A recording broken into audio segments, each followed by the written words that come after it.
Liz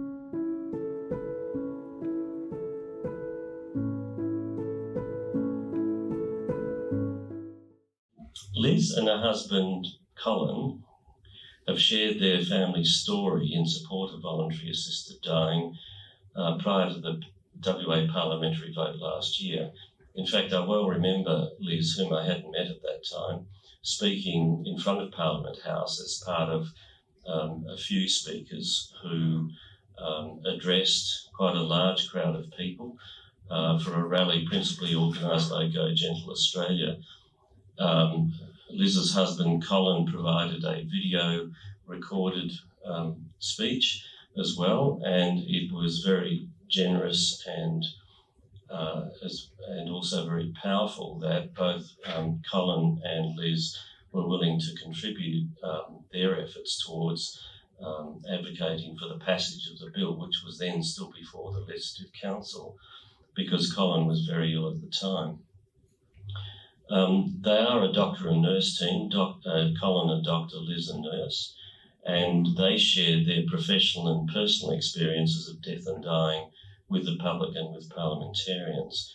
They shared as well the importance to them of choice in end-of-life care, and of course that was the central issue and still is underlying the legislation, choice at the end of life. Sadly, Colin died in June of this year, aged 45, and that was 3.5 years after he was diagnosed with mesothelioma, which I understand is a currently and still incurable cancer. Liz herself has worked as an RN, a registered nurse in the UK, Australia and New Zealand across a range of specialities, including emergency medicine, public health and migrant health. Interestingly, and for us particularly, she's qualified as a dignity therapist. She undertook that qualification deliberately to help support Colin, but also others during their dying processes. She has done that in order to engage in important and often difficult conversations about dying, and she's generously going to share her experiences with us today.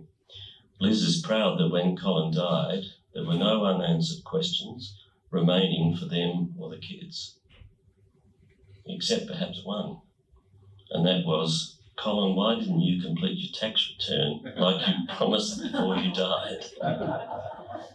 And of course, these notes I'm reading from Liz, and what I've just read out is the best demonstration of the fact that while she's compassionate, engaged and articulate, she has a very feisty sense of humour.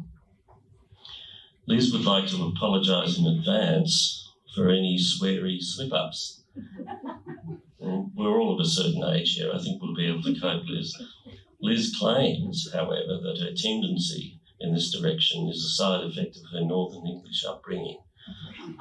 But self-effacingly, she tells us as well her mother would disagree. I did wonder where it came from, if not from her mother, Liz, but let's attribute it to your time in New Zealand.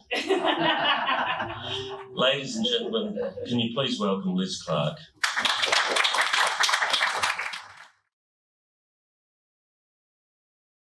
Good morning, everyone. I'm Liz. I too would like to acknowledge the land on which we stand, the land, the country of the Noongar people, and pay my respects to the elders past, present and emerging. When Dinny asked me to do this session, I was a little reserved. What do I know? I'm a nurse, but not in palliative care, and my only experience of palliative care, as I've come to know it, beyond that as a student and the occasional PAL care patient passing through the emergency department, is my own, my family's experience. Our relationship with voluntary assisted dying is much clearer. From the beginning, Colin, my husband, stated that if any good was going to come of his illness, it was that he was going to add his weight as a doctor and his voice as a young man who was facing his own death to further the VAD debate, perhaps creating a legacy that would mean something. Together, we got that done. So today, I will take you through our story with palliative care, where the roadblocks were, and also provide you with a guide for surviving palliative care, if you'll pardon the pun, which may help you in navigating the road ahead. So to start, let's have a look at palliative care and what it actually is. So I'm not going to embarrass everyone by reading from the screen, but suffice it to say that palliative care is all-encompassing. It's a holistic care for the individual, where the individual is at the centre of what's going on. And it's also about caring for the family who are supporting the person who's facing end-of-life care. Okay, not the bad. So, who are the providers of palliative care? Well, on the right-hand side there's 1 million healthcare professionals, allied health, doctors, nurses, social workers, pharmacists, nutritionists. Of those, we pretty much did them all, except the speech therapist. But more importantly, and that's why I've done it in bigger letters, are these people here on the left. Because the family and friends, the pets, I'll come to that, carers and neighbours, colleagues, friends, and actually the person involved is really important. And they themselves become, in some ways, a provider to themselves, but also to their family and friends. So dogs, particularly, are quite useful in palliative care. If your husband suddenly gets up to 100 kilos and you've got to push him in a wheelchair down to the beach every day, dogs being used as sled dogs are actually quite useful. A little bit hairy for Colin, but you know, he was dying anyway. And they're also very good emotional support dogs. As you can see, they continue to do their job well now. So where do we access palliative care? This, I apologise, is a slide with far too much information on. But basically, it's just pointing out that palliative care isn't just hospice care. It's not just where people go to die. It's not limited. It's not a death knoll. Early intervention with palliative care can improve life for the person and their family, and it's the most cost-effective management of a person with a life-limiting illness. For every $1 spent on palliative care, it saves $2 in unnecessary hospital visits and stays. For most people, it will be a journey through these different stages. Outpatients, community. Most community palliative care seems to be provided by Silverchain in Perth. Consultations in aged care facilities or at hospital, and also in specialist palliative care units. So what's the picture in Perth like? Again, I'm not going to read it all to you, but there is some good news for those of us that wish to die at home. On average, 70% of Australians say that they would like to die at home, but only 14% of people nationally get to do that. The good news is for people in Perth that because of the way that our system is set up, that 70% of hospice at home patients actually do get to die at home. And if we change the denominator slightly and look at the place where the people identify they'd like to die, 80% of people get to do that, and that's really impressive. Particularly when you look at Silverchain having 650 palliative care patients a day. As far as hospice beds are concerned, 28 in the public sector, 88 in the private sector, but those can be accessed by public funding. And the government has recently announced they're funding for 10 extra beds, which will be north of the river, and also they have funded 61 extra full-time equivalent staff for regional palliative care services. Okay, relationships. I think it's fair to say that the relationship is complex between palliative care and VAD. So Colin recorded this message, and it was basically just saying that as a doctor, he'd seen what his death was going to look like. He had seen mesothelioma death, and it wasn't necessarily going to be pleasant. And that what he wanted, most of all, was to preserve for him and for me and for the kids his own sense of dignity and control. And he didn't feel that there was any benefit to anyone in going on way beyond where he had any quality of life or where he was still enjoying life. He felt that palliative care was an extension, VAD is an extension of palliative care. He didn't really understand why the palliative care community weren't taking it on. That was his position. And he spoke as he saw it, both as a doctor and as a patient. He ended this message by saying that he wanted the kids to remember him as the fun dad, the dad at Rottnest, the dad who went bike riding and snorkeling, not the guy in the room who needed help to get to the toilet or to feed himself or to be rolled while he was incontinent. Right, I'll just pass that one. So Colin died this year at Murdoch, and we miss him. So VAD is not part of palliative care. Why not?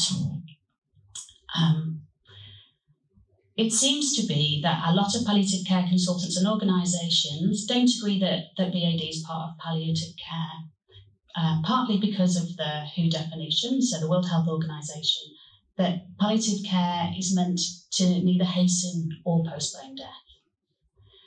There are a lot of people who feel that if palliative care becomes associated with voluntary-assisted dying, it will scare people. People already think that palliative care is about going to die, the death knell, where it isn't. And I think there's a big concern that if there's the association between VAD and palliative care, that people will not access services, or they'll not access services early enough. And that's a real problem. And obviously there's the people who have a moral stance against VAD. It's determined as a moral injury, and that can be to any member of staff working in any facilities where VAD may or may not be offered. But there is good news. So, in 2019 at the OPCC, they ran a plenary session on ethics in palliative care. And apparently there was lots of to and froing, but at the end of it, there was broad agreement that palliative care and VAD are not mutually exclusive. And that the way forward, it should be about the individual, not the care providers or the court providers or those making the guidelines. It's about the person involved. And so therefore, their solution was that the solution is accepting that there isn't one solution, that the autonomy of the individual to live and die with dignity, be as free as possible from distress and discomfort, must be our aim.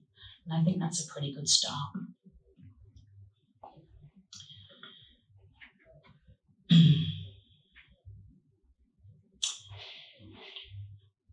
All right, that's not to say that we don't have our challenges.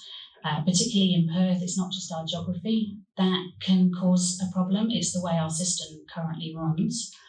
One of my concerns is that at the moment Silverchain is neutral. Silverchain provides most of the hospice at home care across Perth and WA, and it will not seek to be a VAD provider, although it is on neutral ground. But they have admitting rights to private hospices. My husband Colin was admitted to St John of God in Murdoch, where they were amazing. But all health care providers are expected to adhere to the medical practitioner bylaws. And that basically requires them to respect and comply with the moral teachings of the Catholic Church, who, as I'm sure you're aware, are not supporters of VAD.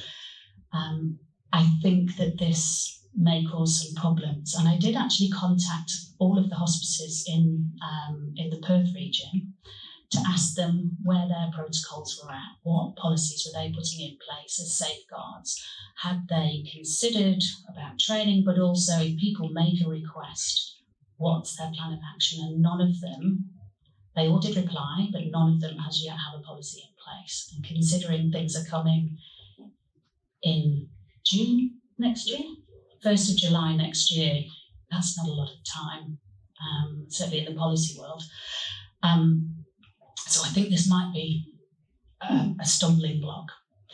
I also have some concerns about the religious discrimination bill, in that will actively allow people to, based on their strong religious beliefs, to openly condemn a person making an initial request. I hope that our healthcare providers are above that, but the protection will be gone if the religious discrimination bill gets through. All right. So next I'd like to talk about our experience with palliative care. This is Cole on a fishing trip in 2008 with his brothers in Norway. It was their kind of last hurrah. They talked about going fishing in Norway forever and ever, and suddenly the time was upon us. So, all right, our experience of palliative care is what it did centre around Colin. It wasn't necessarily a precursor to death or the end of active treatment. The care for the first time was perhaps coordinated on what suited Colin and me, and discussions and interventions were frank and directed to the needs of the patient and to the family. Healthcare professionals for the first time worked in unison and coordinated their care around us rather than the needs of the service, and that was mind-blowing. I can't thank our palliative care team enough. They were amazing. So, palliative care at home, which was the majority of our experience. In January of this year, Colin and I, and the kids, returned from 3 months in New York where Colin had undergone some experimental treatment. Clearly didn't work, but we had 3 months in New York, which was pretty cool. Unfortunately, we got back in January and Cole was admitted, I think on the 2nd of January, with severe neuropathic pain, and that's where our palliative care journey really began, in order to get on top of his pain, but also to start looking at his new limitations that were being caused by his illness. There were massive advantages, but there were also challenges, and I don't want to pretend that it wasn't exhausting, because it was generally the hardest thing that I've ever done. And it's really only now, when I look back, that I think, oh my God, how did I do that? So lots of pros and cons. Whilst it's often more convenient, it's also exhausting. The more people you can share the load with, the better. At one point, we had 4 different healthcare team visits on one day, each lasting about an hour, which was just exhausting. Having to be home for the morning or the afternoon and waiting in was frustrating, but understandable. In addition, there were still also procedures in hospitals, visits for drains, radiotherapy and x-rays and scans, etc., etc. You have to become a scheduling genius. You also have responsibility for everything. So for me, I had then an 11-year-old and a 15-year-old living at home. 15-year-olds are never fun to live with, but certainly not when their dad's dying. So I'm trying to keep things as normal for them as possible, whilst all these strangers were in and out of the house, and their dad looked funny and had various tubes and stuff coming out of him from drain sites. And also managing everybody else around us. So the amount of people in your house can become really quite overwhelming, not just from the visiting teams, but the people who want to do good and come and help. And sometimes you just want to tell them all So on visitor management skills, you'd be amazed at the amount of people, or maybe not, who feel that they're guests and should be treated as such. I'll give you a hint now. There are no guests. Visitors should be encouraged to make their own tea, bring tasty snacks, and leave after 30 minutes. And I got quite good at that in the end. Organisation of help is big. Everybody says, oh, anything that I can do, just let me know. Well, that's overwhelming, actually. I just wanted somebody else to organise all of that, please. So everyone does offer, and not everyone does mean it, but ask them anyway, because you can always not ask them again. And, got to play the someone's dying card. I use it all the I strongly recommend thinking about which family and friends are good at what tasks. And I'll talk a little bit more about that in a minute. For us, Colin's male friends and colleagues were great at taking him to appointments and out for coffee or for beer, but they were useless, because they're mostly doctors, at helping with dressings and drains, emotional support, and occupying the kids. Completely useless, still are. Equipment. If I could only give you one piece of advice, it would be make the OT your best friend. As a nurse, I'd worked in emergency for a long time, and I, if I'm very honest, had quite a low opinion of occupational therapists. Didn't really understand what they were for, just thought they made baskets and things. I can't highlight the importance of good OT and equipment, and get it before you need it. Rails, chairs, toilet raisers, electric beds, ramps, sticks, commodes, pressure-relieving mattresses, pressure-relieving cushions, oxygen compressors, and my personal favourite, Alexa, because that means you don't have to be in the same room to talk. Most equipment is available via silver chain, but here's a hot tip. If your loved one, or you, have been in hospital in the previous 3 months, you can access the hospital OT service, and they have much more equipment and access to equipment that silver chain don't have. And they will come to your house and they will specifically assess you at home, and they will build ramps, etc. for your doorways and leave them with you.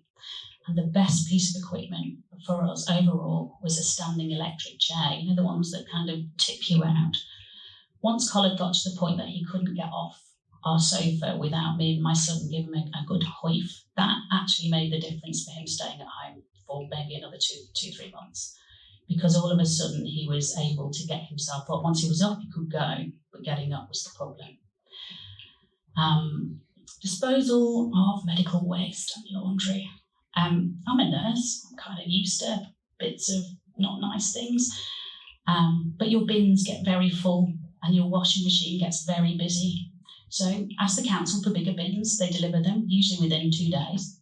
Very useful, do it. And send non-urgent laundry to a friend. So all of your clothes or kids' clothes or just extra stuff, send it to a friend to do. And buy extra sheets, because you don't want to be putting the washing machine on at 2 a.m. And again, top tip, commode liner bags. They turn liquid to gel and can be put in the landfill. At 2 o'clock in the morning when you've had no sleep, you just want it done and quickly, much easier. Sorry, Denny, it's not very sustainable. I've mentioned a lot about the disadvantages, and it's only been just over 4 months, so it's all still a bit raw. However, the advantage of being at home for both Colin and I and the family were very beneficial, and it was beautiful. If you want to, you can continue to sleep next to each other, although sleeping might not happen due to the air mattress and the oxygen compressor. You can eat what you want, when you want it, and that's really important. For your person, being able to eat what they want in small portions at 3 o'clock in the morning, because that's when they're awake, is actually really, really helpful for them, not for you if you're the one getting it. Everything, if you're at home, is familiar. You can dance in your kitchen naked or pop out for coffee if you have a sudden desire or surge of energy. You don't get that if you're in residential care. And no time is wasted on parking or driving to visit. You can lounge around with the kids who get to feel normal with their parents both still there. And my son explicitly, when I was running through this, he said, you must tell them how important that is for anyone that's got kids. Just having them at home made all of the difference. So, despite the incredible support and care we received at home, 5 days before Colin died, I fell over. Not literally, that was Colin's forte. I tried to get emergency carers. I told them I was on my knees. I was told someone would call me back, but it could take up to 3 weeks. We didn't have that long, so go early. I called friends and family to come and do an evening shift. I was exhausted. I'd been all things to my family and nursing Col at home for 6 months. I hadn't slept a full night in that time. It's quite strange reading this. I'm like, oh my God, how did you manage? The noise of the air mattress, cold choking, the oxygen compression, him needing to be repositioned, or emergency dressings where drains had leaked when I was empty. The next day, the hospital at home nurses arranged for respite at Murdoch, and the following day he was in. That night, I slept for 12 hours.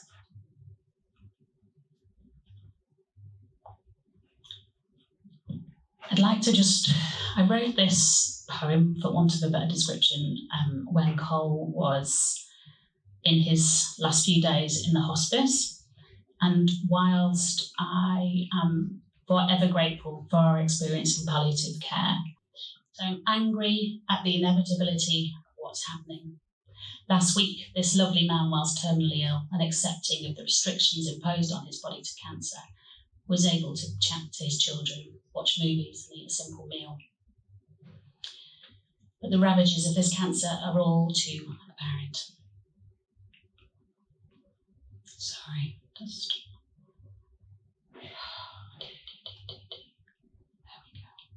There we go. We moved into hospice 2 days ago. I can no longer manoeuvre him alone. We both need the help. We all know that death is near. He has no respiratory reserve, and he tells us, I want to die. This isn't what we wanted. But still, we have to wait. It's clear that he will get an infection, most likely in his chest, because he aspirates gastric fluid several times a day, or maybe at one of the numerous drain sites that are now littering his abdomen, where fluid buildup has been drained, sometimes 4 litres at a time. It's clear he will get an infection, but still we wait.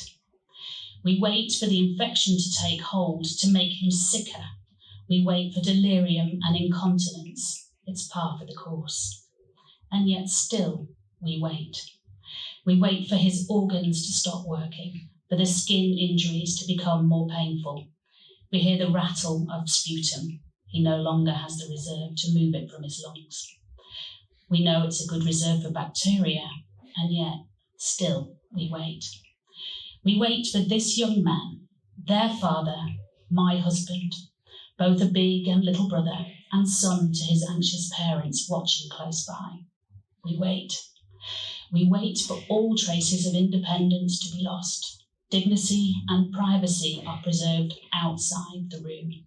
The kindness of everyone in this place is unquestionable and reassuring. But here, he's laid naked to unfamiliar hands. Personal care is no longer that, but remains necessary. But still we wait. I'm angry. I ask why we have to wait. His wishes were well known and documented. Why is it that we can sedate and wait, but we can't just add a little more? Stop this now. But still we wait. We watch his personhood leave the room, but we wait for the final indignities. One more change and refresh, one more being rolled with unfamiliar hands on skin, one more reassuring touch, empty in its promise. Yet still we wait. Why? For what purpose?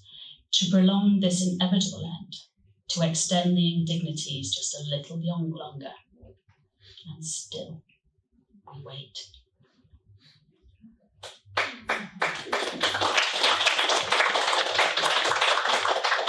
Thank you.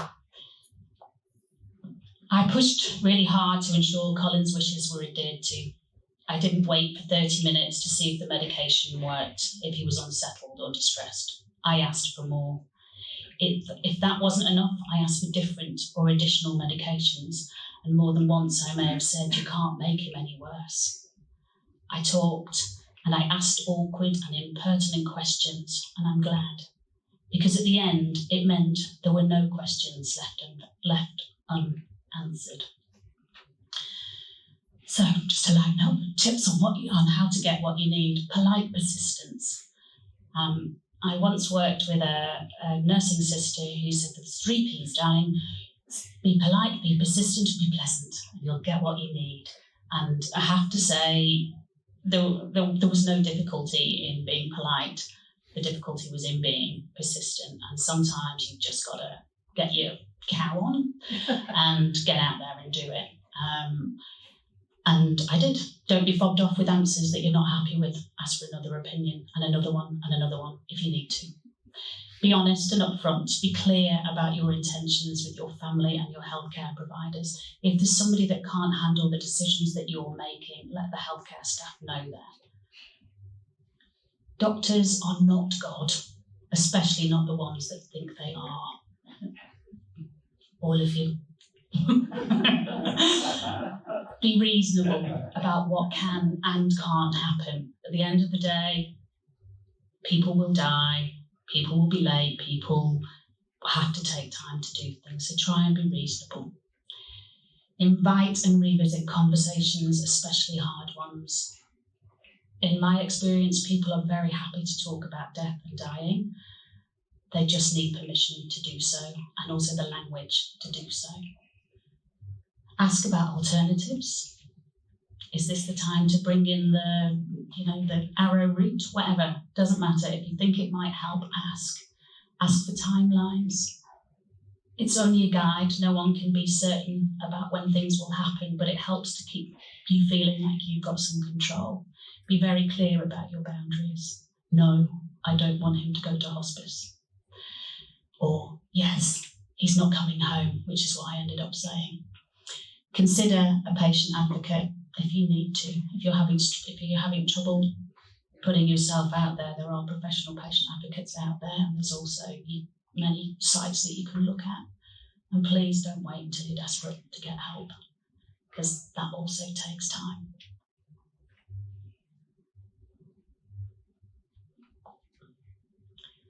Okay, so my top tips. www.gathermycrew.org.au. Now, unfortunately, I can't open this because it won't work. But basically, Gather My Crew is a website for you to organise your family and friends and all of those people that want to help. It's really easy to set up, and then it sends messages out to all of your crew to ask for help, or you can schedule help, or you can just use it to update them on what's going on. It means you've got one central place where you can send out all of your messages. It also means that you don't have 43 phone calls a day and 576 text messages that you feel like you should reply to. Phone message lists, try to have more than one. Have one for urgent help nearby, i.e. my loved one has fallen over and I really need some help, or I need to call an ambulance, or even I'm just not coping, get your ass around here. A first contacts list. So that's somebody that basically you will contact them and they will disseminate the information to other people on your behalf. And a third list is just a tell everybody list. And sometimes that can just be for fun things like, death photos, whatever. The first thing that I did when Cole got really busy is appointed one of my friends as my communication manager.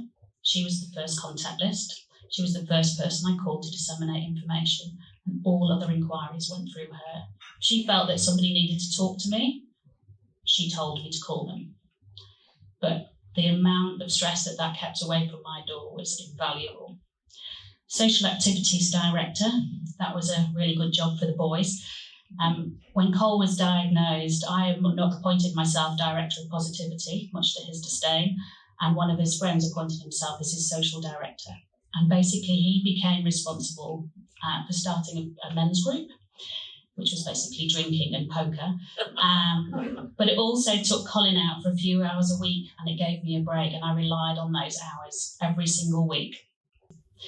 Funeral planning. I promise, it can be fun. We do have a bit of a weird sense of humour, but it was a very cathartic process. And I know this was going to be a hard time for me, so I wanted Colin, my best friend, to support me through it. So we chose the coffin. I resisted the temptation to make him get inside.